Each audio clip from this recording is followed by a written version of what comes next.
warahmatullahi wabarakatuh. Alhamdulillah, alhamdulillahilladzi anzala sakinata fi qulubil mu'minin liyazdadu imanan ma'a imanihim walillahi junudus samawati wal ard wa kana Allahu aliman hakima. Ashhadu an la ilaha illallah wahdahu la syarikalah wa ashhadu anna Muhammadan abduhu wa rasuluh alladzi la nabiyya ba'dah. Allahumma sholli wa sallim wa barik ala nabiyyina Muhammadin wa ala alihi wa ashabihi ajmain, amma ba'du. Qala Allahu ta'ala fil Qur'anil Karim, a'udzu billahi minas syaitonir rajim. Bismillahirrahmanirrahim. Ya ayyuhalladzina amanu taqullaha haqqa tuqatih wa la tamutunna illa wa antum muslimun.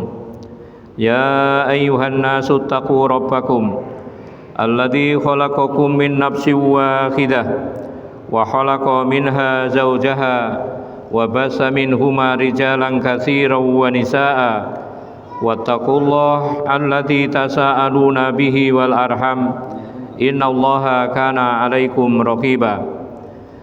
Wa qala aidan wa man ahsanu qawlan mimman da'a ila Allah wa amila sholihan wa qala innani minal muslimin. Wa qala Rasulullah sallallahu alaihi wasallam, baina kulli ataini salatun baina kulli ataini salatun al hadis au kama qol. Ibu-ibu, bapak-bapak, hadirin wal hadirat, jamaah pengajian rutin Jumat malam Masjid Al-Ikhlas yang berbahagia.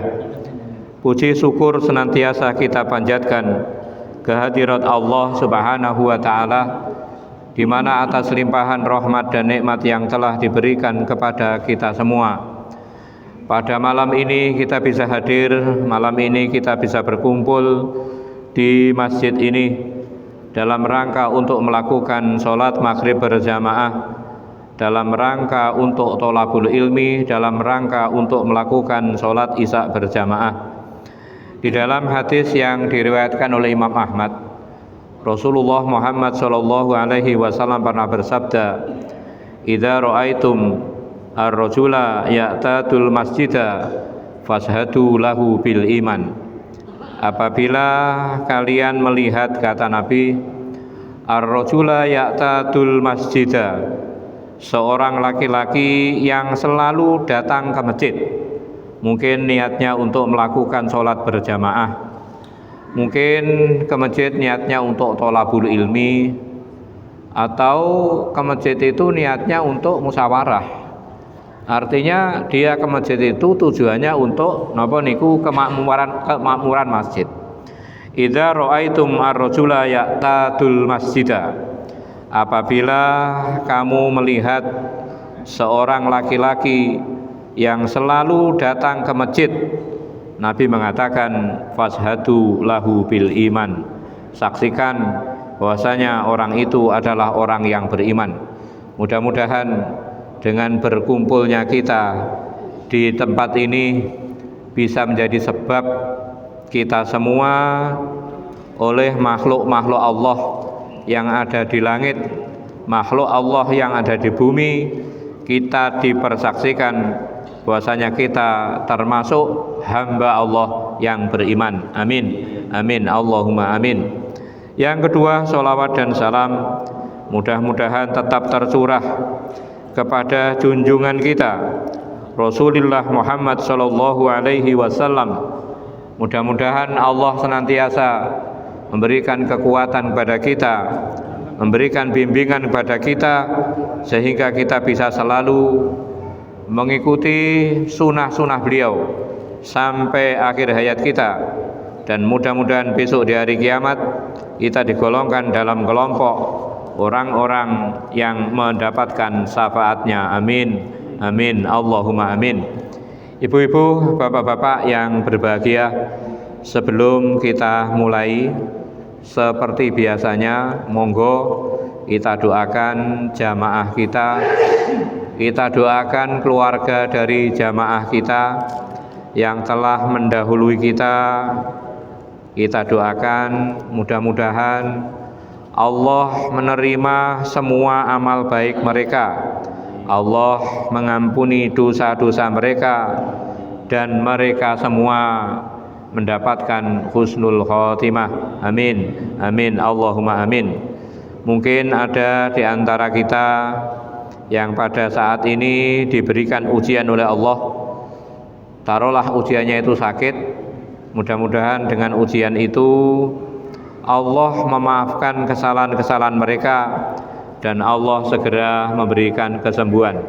Allahumma shfi anta syafi la shifaan illa shifauka shifaan la yughadiru saqaman. Mungkin ada di antara kita yang diberikan ujian yang lain, Pak. Kita doakan mudah-mudahan Allah segera memberikan solusi, Allah segera memberikan jalan keluar. Amin, amin, Allahumma amin. Monggo kita mulai dengan bacaan basmalah bersama-sama. Bismillahirrahmanirrahim. Bapak-bapak yang berbahagia, kemarin sudah saya sampaikan, Nabi mengatakan bahwa orang yang melakukan sholat rawatib sebanyak 12 rakaat, 12 rakaat, maka Allah akan membuatkan buat orang itu rumah di surga. 12 rakaat itu kalau di dalam kitab Riyadhus Shalihin hitungannya adalah sebelum duhur 2, setelah duhur 2, setelah maghrib 2, setelah Isya 2, setelah Jumat 2. Jadi kalau 12, jadi yang sebelum duhurnya dibuat 4. Kalau di dalam kitab Bulughul Maram, di dalam kitab Bulughul Maram itu riwayatnya bersumber dari Ibnu Umar, hafidtu minan nabiyyi sallallahu alaihi wasallam asra rakaatin. Aku hafal, Pak, kata Ibnu Umar, sholat rawatib yang dilakukan oleh Kanjeng Nabi. Rakaataini qabla duhri, 2 rakaat sebelum duhur, wa rakaataini ba'daha, 2 rakaat setelah duhur, wa rakaataini ba'dal maghribi fi baitihi, 2 rakaat setelah maghrib di rumahnya, wa rakaataini ba'dal isya'i fi baitihi, 2 rakaat setelah Isya di rumahnya, wa rakaataini qabla subhi, dan 2 rakaat sebelum subuh. Jadi dalam kitab Bulughul Maram menika, Pak nggih. Jadi untuk sholat ba'diyah maghrib dan untuk sholat, saya ulangi. Jadi untuk sholat ba'diyah maghrib dan ba'diyah Isya itu kalau bisa di rumah, Pak. Kalau bisa, jadi kalau bisa, Jadi ini juga ada 10 rakaat. Misalnya ingin ditambah menjadi 12, mungkin bisa di duhurnya itu sebelumnya dibuat 4, atau sama, Pak, jadi sebelum duhur 2, setelah duhur 2, setelah maghrib 2, setelah isya 2, sebelum subuh 2, ditambah duhanya 2, 12 rakaat. Bapak-bapak yang berbahagia, ini yang lebih rinci, Pak. Jadi mengenai masalah sholat rawatib itu yang lebih rinci itu adalah di dalam kitab Fikih Sunnah. Jadi di dalam kitab Fikih Sunnah jilid 1, babnya bab sholat sunnah, Pak nggih. Di sana diterangkan. Ini langsung saya jujuk, mohon, Pak nggih. Yang pertama mengenai sholat qobliyah subuh. An Aisyata anin Nabi sallallahu alaihi wasallam fi rakaataini qabla sholatil fajri qala huma ahabbu ilayya minad dunya jami'an, kata Nabi. An Aisyata, dari Ibu Aisyah anin Nabi sallallahu alaihi wasallam, dari Nabi Muhammad sallallahu alaihi wasallam fi rakaataini qabla sholatil fajri, tentang 2 rakaat sebelum sholat subuh. Qala Nabi bersabda, huma ahabbu ilayya minad dunya jami'an. 2 rakaat sebelum subuh itu, kata Nabi, lebih aku cintai daripada dunia dan isinya. Bapak-bapak yang berbahagia, kalau kita baca banyak riwayat, jadi kalau kita baca banyak riwayat, memang sholat rawatib, sholat rawatib itu yang tidak pernah ditinggalkan oleh Kanjeng Nabi itu qobliyah subuh. Jadi sholat rawatib yang tidak pernah ditinggalkan oleh Nabi, bahkan sampai boleh dikodok, itu diantaranya adalah sholat rawatib qobliyah subuh. Jadi ada keterangan, lam yakun an Aisyah qalat, dari Ibu Aisyah, dia mengatakan, lam yakun Rasulullah sallallahu alaihi wasallam ala sayin minan nawafili asaddu muahadatan minar rakaataini qabla subhi. Tidak ada, lam yakun Rasulullah sallallahu alaihi wasallam, jadi tidak ada sholat sunnah yang paling dijaga oleh Nabi dibanding sholat sunnah 2 rakaat sebelum subuh. Kalau jenengan baca dalam kitab Riyadhus Shalihin, jadi dalam kitab Riyadhus Shalihin babnya bab keutamaan anjuran sholat subuh, hadisnya saya ingat hadis nomor 3. Di sana ada keterangan, saya bacakan.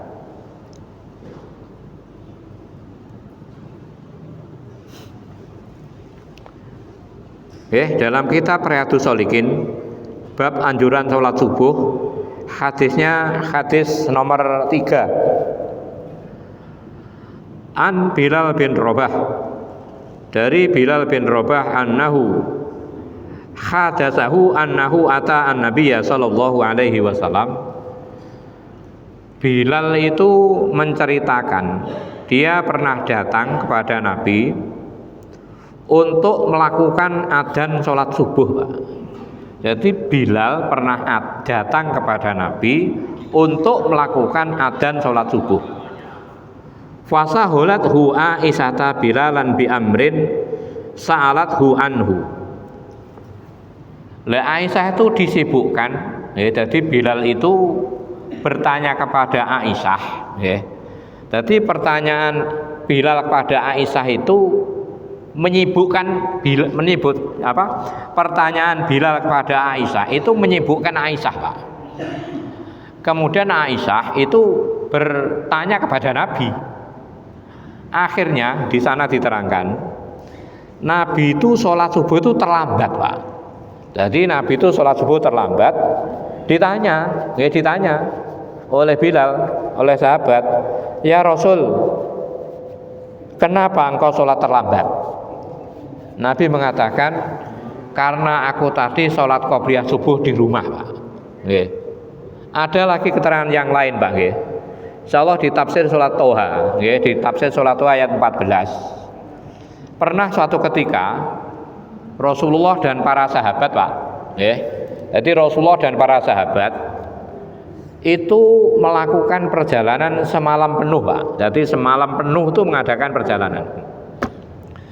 Kemudian ketika subuh mau datang, itu ada di dalam kitab Lu'lu' wal Marjan, Pak.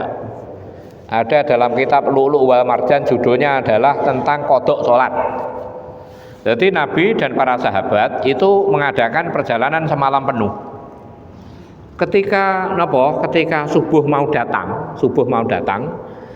itu Nabi itu istirahat, Nabi dan para sahabat itu istirahat karena kecapean, Pak.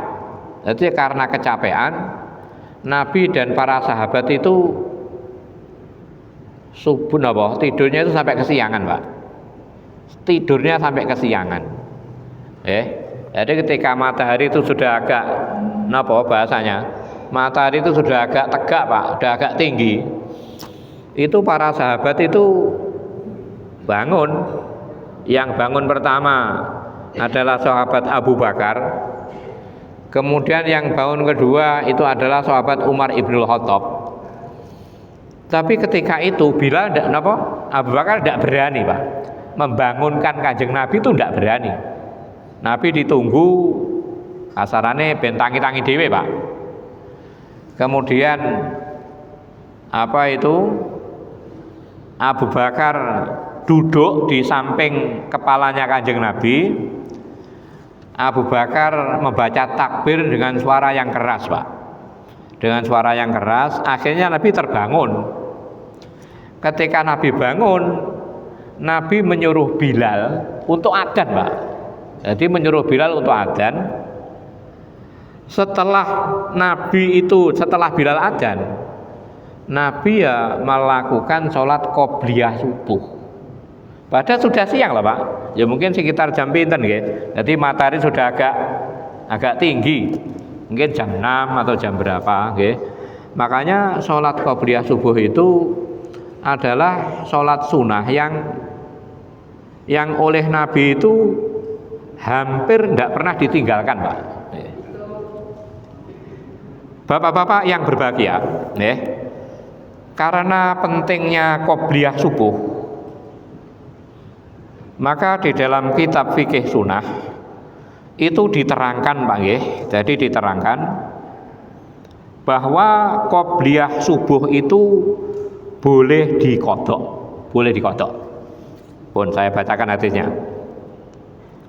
An Abi Hurairah annan Nabiyya sallallahu alaihi wasallam, dari Abu Hurairah bahwasanya Nabi Muhammad SAW bersabda, malam yusolli raq'ataini al-fajri hatta tatlu as-samsu fal yusolliha. Barang siapa yang belum melakukan 2 rakaat fajar, Pak. Maksudnya qobliyah subuh.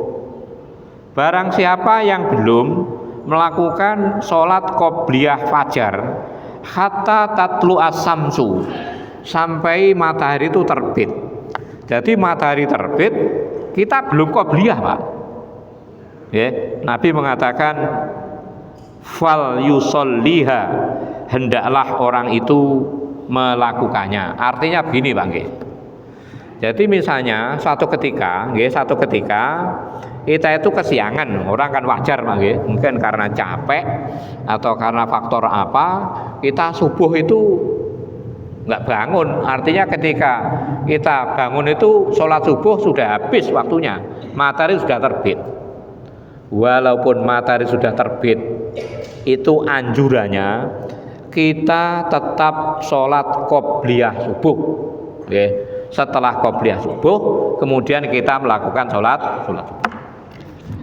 Bapak-bapak yang berbahagia, itu jadi kita sangat dianjurkan melakukan 2 rakaat qobliyah subuh sampai misalnya matahari sudah terbit sekalipun, kita dianjurkan untuk melakukan qobliyah subuh. Kemudian mengenai kodok sholat, bagi jadi kodok sholat rawatib. Sholat rawatib yang pernah dikodok oleh Nabi, yang pertama itu adalah qobliyah subuh. Jadi riwayatnya ngeten, wa an Qais bin Umar, dari Qais bin Umar, annahu kharaja ila sholati subhi, bahwasanya dia keluar dari rumah ke masjid untuk melakukan sholat subuh. Fawajada an-nabiyya sallallahu alaihi wasallam fi subhi. Sementara ketika Qais bin Umar itu datang ke masjid, Nabi sudah jamaah subuh, Pak. Jadi Qais bin Umar dari rumah ke masjid niatnya qobliyah subuh sama sholat subuh. Tapi ketika dia datang, Nabi itu sudah melakukan sholat subuh. Walam yakun raq'atai al-fajri. Sementara dia, Qais bin Umar, itu belum melakukan qobliyah subuh. Fasalla ma'an Nabi sallallahu alaihi wasallam, maka Qais bin Umar itu melakukan sholat subuh bersama Nabi. Summa qoma khina farahu minas subhi, kemudian Qais bin Umar itu berdiri lagi Pak ketika sholat subuh sudah selesai. Sholat subuh sudah selesai, dia berdiri lagi. Faraka'a rak'atai al-fajri, kemudian dia melakukan sholat 2 rakaat fajar Pak. Jadi setelah sholat subuh orang ini melakukan qobliyah subuh. Wa marra bihi an-nabiyyu sallallahu alaihi wasallam, ketika Qais bin Umar itu selesai melakukan sholat 2 rakaat setelah subuh, itu Nabi lewat. Faqala, kemudian Nabi bertanya, ma hadhihi sholatu, ini sholat apa? Wong setelah subuh sholat lagi, ini sholat apa? Tanya Nabi kepada Qais bin Umar. Fa'ahbarahu, akhirnya Qais bin Umar bercerita, ya Rasul, saya tadi ke masjid ini, tujuan saya itu sholat qobliyah subuh dan sholat subuh, tetapi ketika saya datang jenengan sudah sholat subuh. Karena jenengan sudah sholat subuh, saya ikut sholat subuh. Karena saya belum sempat melakukan qobliyah subuh saya lakukan setelah subuh. Fasa kata an-nabiyyu sallallahu alaihi wasallam walam yakul say'an. Ketika Qais bin Umar mengatakan seperti itu, Nabi diam saja Pak. Walam yakul say'an, Nabi tidak mengatakan sesuatu. Artinya ngeten. Jadi sholat qobliyah subuh itu boleh dilakukan setelah subuh, tapi jangan setiap hari. Misalnya kita ke masjid, kita niatnya sholat qobliyah subuh, kemudian ketika kita datang di masjid sudah sholat subuh, ya kita ikut sholat subuh. Jangan kan wonten orang itu kan sholat qobliyah dulu tapi ngebut, kan enten Pak? Itu tidak boleh Pak. Karena ada riwayat. Jadi ketika sudah dikomati Pak. Jadi ketika idza uqimatis shalah, apabila sudah dikomati, tidak ada sholat Pak, kecuali sholat wajib. Termasuk misalnya ada orang yang melakukan sholat sunnah, ada orang yang melakukan sholat sunnah, kemudian sudah dikomati Pak. Kalau kita melakukan sholat sunnah itu masih mungkin dapat 1 rakaat, itu harus dibatalkan Pak. Kecuali kalau misalnya kita sholat sunnah itu sudah hampir selesai, mungkin sudah tahiyat, kita tahiyat belum selesai, itu ada qomat, itu boleh diselesaikan. Tapi kalau kita masih awal, mungkin kita dapat 1 rakaat, atau kita masih maca Fatihah atau apa, dikomati, harus batalkan Pak. Karena di dalam riwayat ada perkataan Nabi bersabda, apabila sudah dikomati tidak ada sholat kecuali sholat wajib. Jadi misalnya ada kasus, ada orang yang melakukan sholat qobliyah subuh dilakukan setelah subuh, itu kalau pada satu ketika itu tidak apa-apa. Karena ngeten para bapak, para ibu, hadis itu ada 3 Pak. Hadis itu ada 3. Yang pertama namanya hadis fi'liyah Pak. Hadis fi'liyah itu hadis yang berasal dari perbuatan Nabi. Itu hadis yang paling kuat. Misalnya Nabi sebelum subuh melakukan sholat 2 rakaat. Itu kan kuat hadisnya Pak. Nabi sebelum duhur melakukan sholat 2 rakaat, itu kuat, Nabi melakukan. Itu namanya hadis fi'liyah, hadis yang berasal dari perbuatan Kanjeng Nabi. Yang nomor 2 itu namanya hadis qauliyah, hadis yang berasal dari perkataan Kanjeng Nabi. Misalnya Nabi nate dawuh, innamal a'malu binniyat, amal itu tergantung niatnya. Itu hadis yang berasal dari perkataan Kanjeng Nabi. Nabi mengatakan, ketika Nabi mengatakan, hadisnya itu namanya hadis qauliyah. Yang nomor 3 itu namanya hadis takririyah. hadis yang berasal dari diamnya Kanjeng Nabi. Jadi ada kasus, ada satu kejadian, Nabi diam, Nabi tidak melarang, Nabi tidak merintah. Itu namanya hadis takrir. Contohnya, ya. Jadi contohnya yang pertama itu ada riwayat kunna nusolli raq'ataini ba'da hurubis samsi wa kana Rasulullah sallallahu alaihi wasallam yarona walam ya'murna walam yanhana, kata para sahabat. Kami melakukan sholat 2 rakaat ba'da hurubis samsi, setelah matahari terbenam. Berarti sholat apa, Pak? Sholat 2 rakaat setelah matahari terbenam. Jadi sholat qobliyah maghrib. Jadi kami melakukan sholat 2 rakaat setelah matahari terbenam. Wa kana Rasulullah sallallahu alaihi wasallam yarona, Nabi melihat kami, walam ya'murna walam yanhana, Nabi tidak merintah, Nabi juga enggak larang. Itu berarti hadis takrir. Nabi melihat kejadian, Nabi cuma diam, tidak memerintah, juga tidak melarang. Yang nomor 2, ya kisahnya Qais bin Umar ini.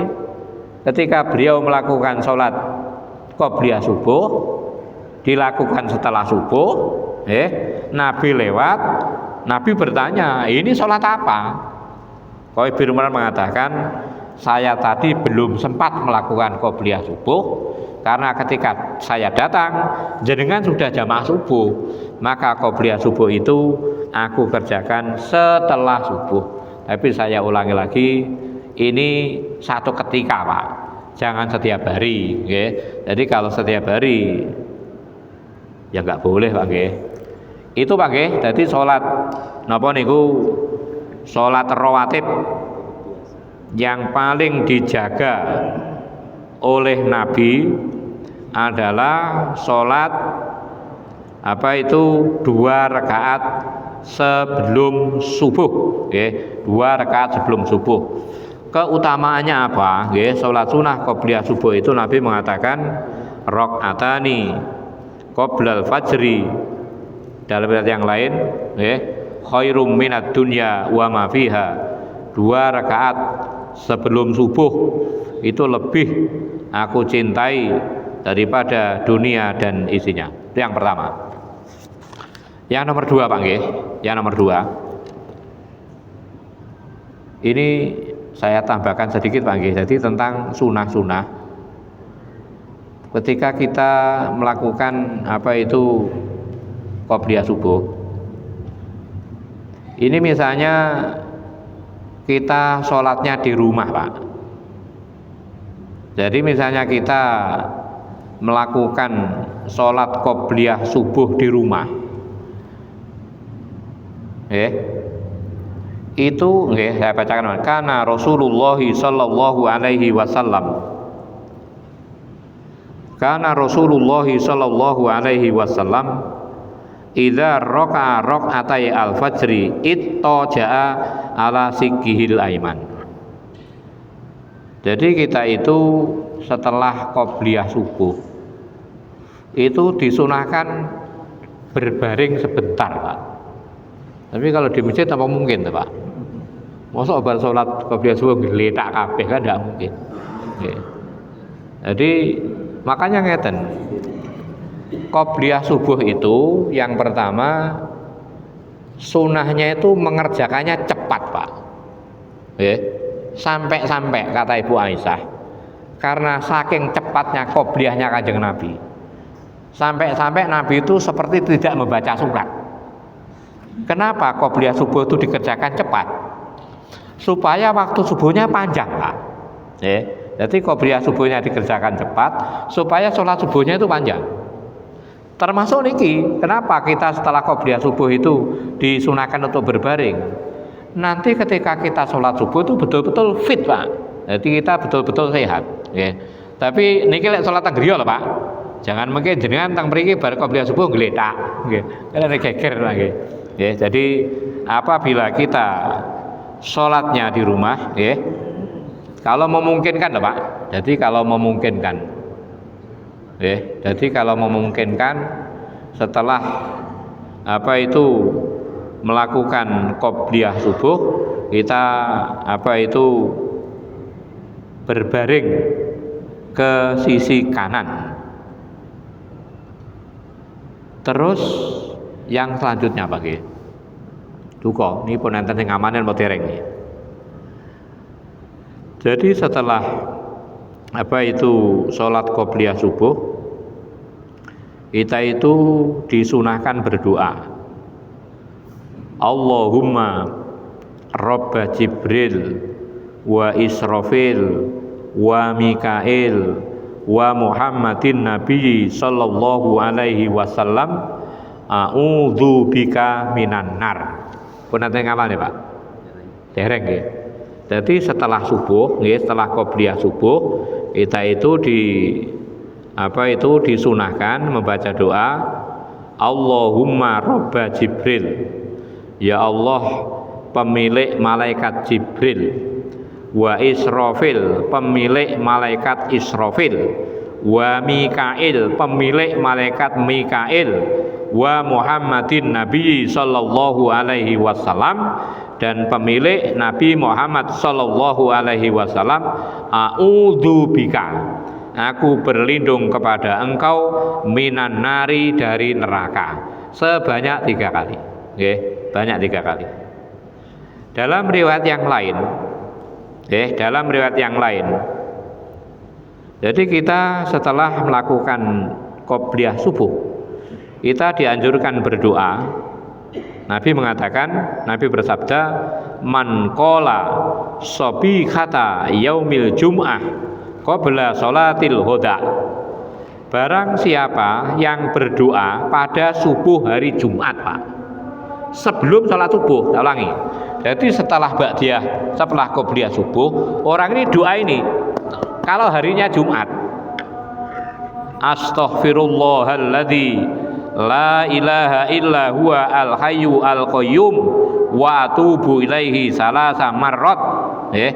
Jadi barang siapa yang pada hari Jumat, subuh hari Jumat, jadi setelah qobliyah subuh hari Jumat, orang itu membaca istighfar ini, astaghfirullahalladzi la ilaha illa huwa al-hayyu al-qayyum wa atubu ilaihi salasa marrat, sebanyak 3 kali. Nabi mengatakan, ghafarallahu dzunubahu walau kana misla zabadil bahra, maka dosa-dosanya akan diampuni walaupun dosanya itu sebesar buih di laut. Jadi ngeten Pak. Jadi kalau hari Jumat setelah qobliyah subuh doanya astagfirullah. Kalau selain hari Jumat, doanya Allahumma Rabba Jibril wa Israfil wa Mikail wa Muhammadin Nabi sallallahu alaihi wasallam a'udzu bika minan nar. Jadi qobliyah subuh itu dikerjakan, jangan sampai tidak dikerjakan. Mengerjakannya mestinya dengan cepat, jangan panjang-panjang Pak, jangan panjang-panjang. Sunahnya qobliyah subuh itu kan yang pertama surat apa Pak? Al-Kafirun nggih. Jadi yang pertama Al-Kafirun, yang nomor 2 surat Al-Ikhlas.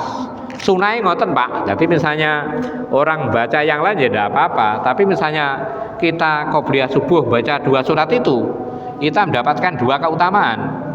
Keutamaan pertama karena kita melakukan qobliyah subuh, keutamaan yang nomor 2 karena kita mengikuti sunahnya Kanjeng Nabi. Jadi qobliyah subuh itu rakaat pertama yang dibaca Al-Kafirun, rakaat yang kedua yang dibaca surat Al-Ikhlas, Qul huwallahu ahad. Setelah itu dengan doanya pendek tadi. Allahumma Rabba Jibril wa Israfil wa Mikail wa Muhammad sallallahu alaihi wasallam a'udzu bika minan nar 3 kali. Kalau harinya Jumat, doanya astaghfirullahalladzi la ilaha illa huwa al-hayyu al-qayyum wa atubu ilaihi sebanyak 3 kali. Orang yang mengamalkan itu insya Allah dosa-dosanya diampuni walaupun dosanya itu sebesar buih yang ada di di laut. Yang pertama, Yang nomor 2, Pak, sholat sunnah duhur, Pak. Jadi sholat sunnah duhur. Sholat sunnah duhur itu ada beberapa macam, Pak. Sholat sunnah duhur itu atau rawatib duhur itu ada beberapa macam. Yang pertama sebelum duhur 4, setelah duhur 4. Jadi tidak dihitung 12. Sebelum duhur 4, sholat duhur 4, setelah duhur 4. Ya, saya bacakan hadisnya. Ani Ibnu Umar qala, dari Ibnu Umar dia berkata, khafidtu minan Nabi sallallahu alaihi wasallam, aku hafal dari Nabi Muhammad sallallahu alaihi wasallam itu asra rakaatin, sebanyak 10 rakaat. Sebelum duhur 2, setelah duhur 2, setelah maghrib 2, setelah isya 2, sebelum subuh 2. Ini yang umum, Pak, yang umum, yang kemarin. Ini yang tidak umum. Yang pertama yang sebelum duhur 4, setelah duhur 4. An Abi Ayyub Al-Ansori, dari Abu Ayyub Al-Ansori, annahu kana yusolli arba'a raka'atin qabla duhri. Abu Ayyub itu melakukan qobliyah duhur itu 4 rakaat. Faqila lahu innaka tudimu hadhi sholah, kamu apa terbiasa, kamu apa membiasakan sebelum duhur itu 4? Tanya sahabat kepada Abu Ayyub.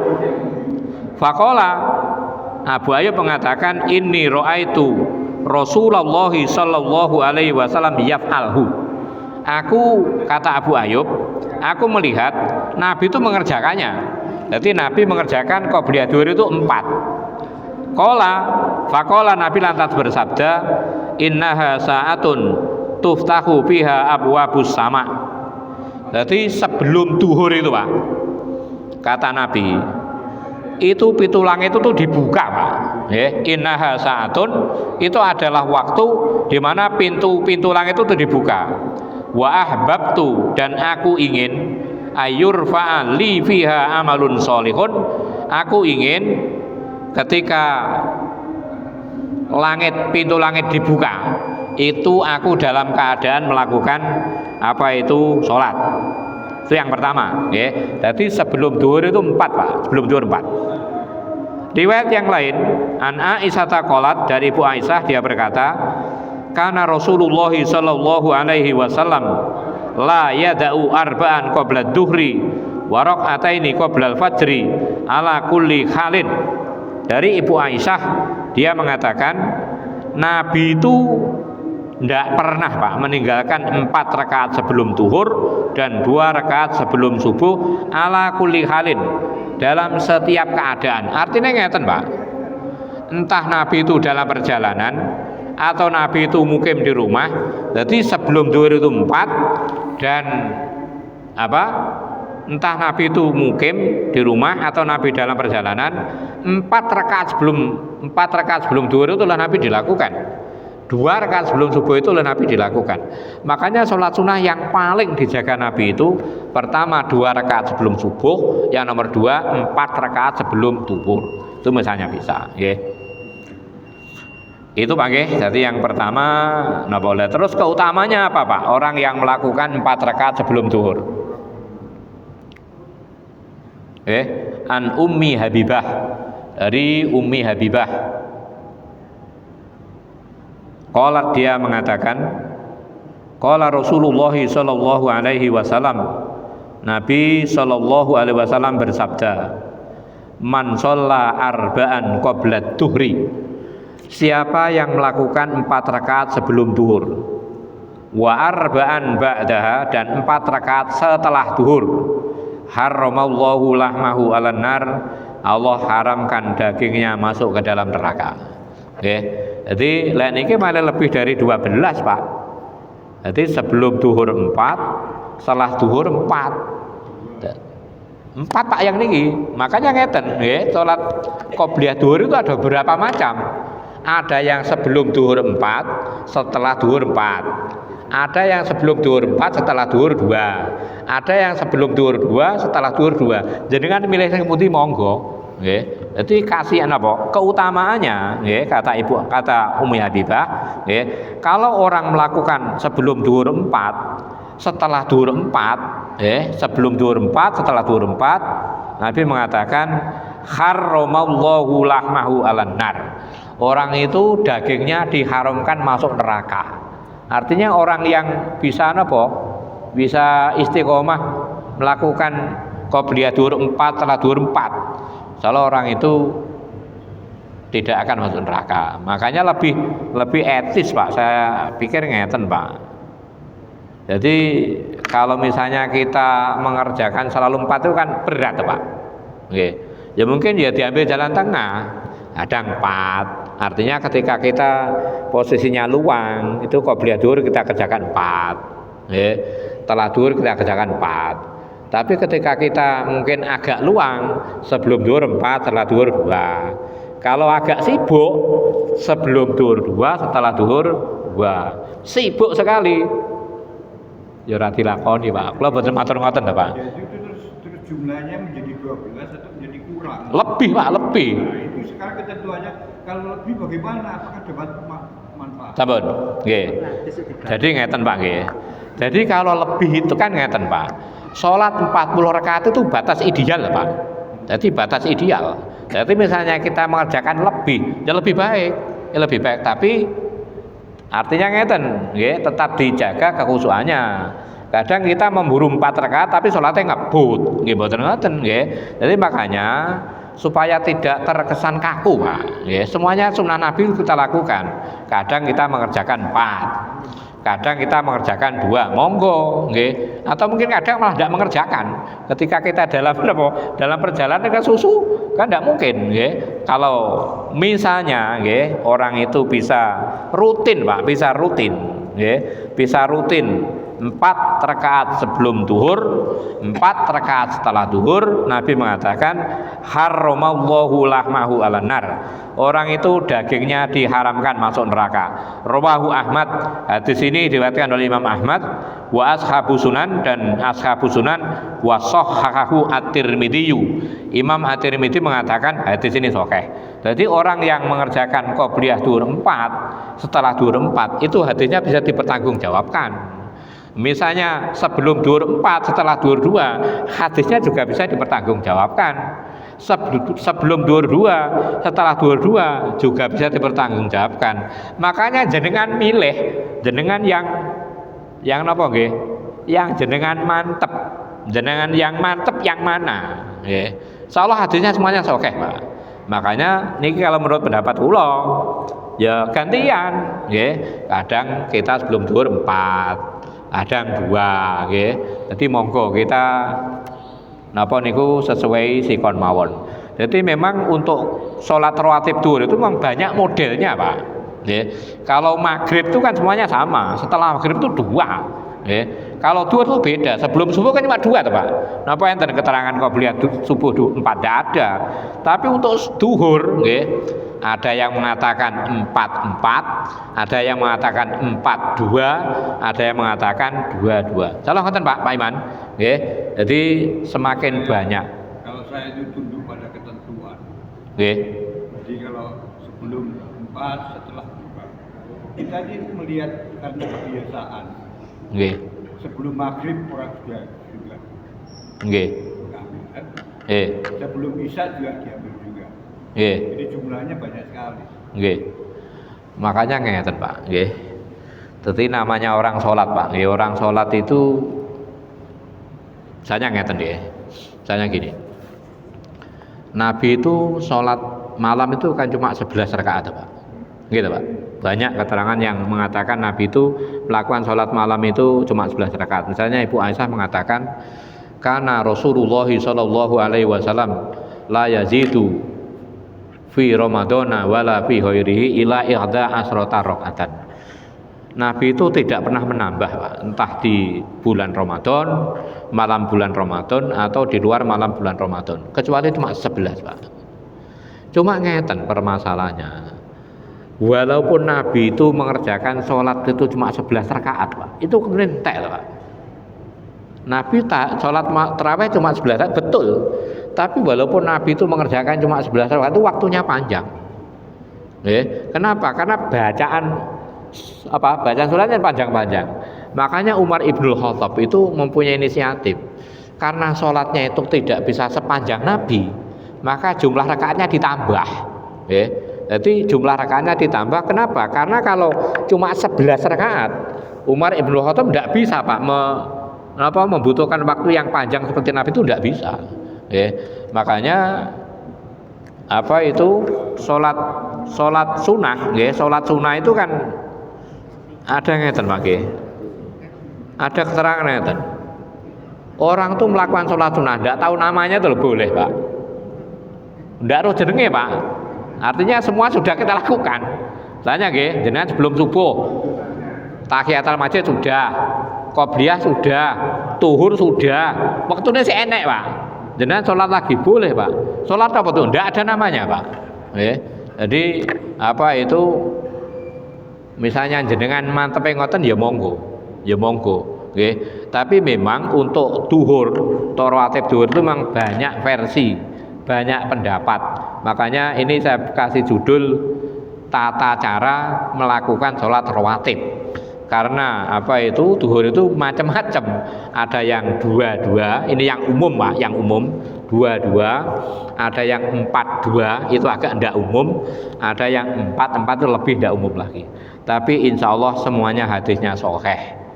Makanya yang lebih utama ini menurut pendapat saya semuanya dilakukan. Kadang 4-4, kadang 4-2, kadang 2-2. Tolong ngaten nggih. Ampun. Nggih. Pun sakniki. Nggih, insyaallah disambung pada pertemuan yang akan datang. Nggih, mudah-mudahan yang saya sampaikan jenengan bisa memahami, nggih, kita bisa mengamalkan.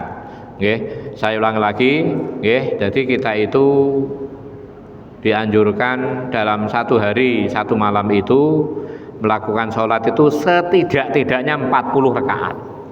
Hitungannya sholat wajib 17 rakaat, sholat malam 11 rakaat, sholat rawatib 12 rakaat genep, atau sholat wajib 17 rakaat, sholat malam 11 rakaat, sholat rawatib 10 rakaat, ditambah sholat duha 2 rakaat, genap 40, Pak. Misalnya lebih, ya lebih utama. Misalnya kurang, ya tidak apa-apa, Pak. Namanya sholat sunnah, nggih. Tolong ngatur, Pak, nggih. Apabila ada benarnya dari Allah dan salahnya dari saya sendiri, monggo kita tutup dengan doa kafaratul majlis. Hanakallahumma bihamdika asyhadu an la ilaha illa anta astaghfiruka wa atubu ilaik wal afu minkum wa akhiran. Assalamualaikum warahmatullahi wabarakatuh.